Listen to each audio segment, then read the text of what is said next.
একজন এই অবস্থার রোগীর জন্য সবথেকে অনেকটা বড় চ্যালেঞ্জ।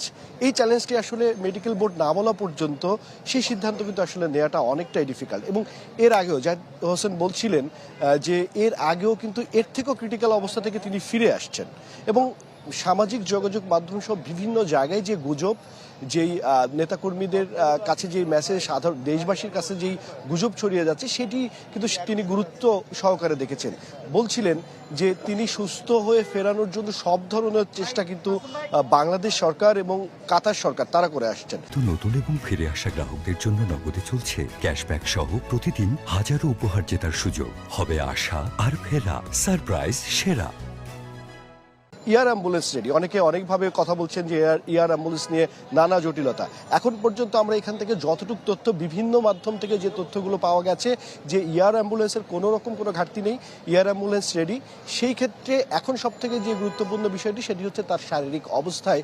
এই যে অবস্থায়, সেই অবস্থায় তিনি 13 থেকে 14 ঘন্টা ফ্লাই করতে পারবেন কিনা, সেটি এখন সব থেকে গুরুত্বপূর্ণ। এবং এই জায়গায় এই বিষয়টি নিয়ে কিন্তু বারবারই ডাক্তার জোবায়দা রহমান এসেছেন। তিনি একদম বলা যেতে পারে সেই দুপুর 3:30টার সময় ঢুকেছেন, এখন প্রায় 6টা বাজে। এখন পর্যন্ত 3 ঘন্টার ঊর্ধ্বে তিনি ওখানে অবস্থান করছেন, ভিতরে অবস্থান করছেন। আমাদের বিভিন্ন প্রতিনিধিরাও ভিতর থেকে ঘুরে আসছেন, দেখছেন। কিন্তু যেই গুজবগুলো আসলে বিভিন্ন সোশ্যাল মিডিয়াতে ছড়িয়ে বেড়াচ্ছে, সেটি আসলেই খুবই বেদনাদায়ক, যেমনটি আসলে জাহিদ হোসেন তিনি বলেছেন।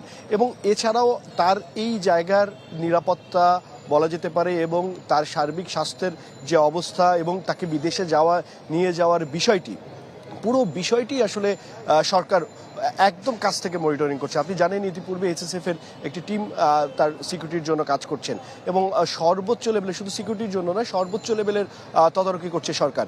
একটা বিষয় একটু জানিয়ে রাখি, আপনি যেমনটি বলছিলেন যে তার এই বিষয়টি নিয়ে আসলে এই আশপাশ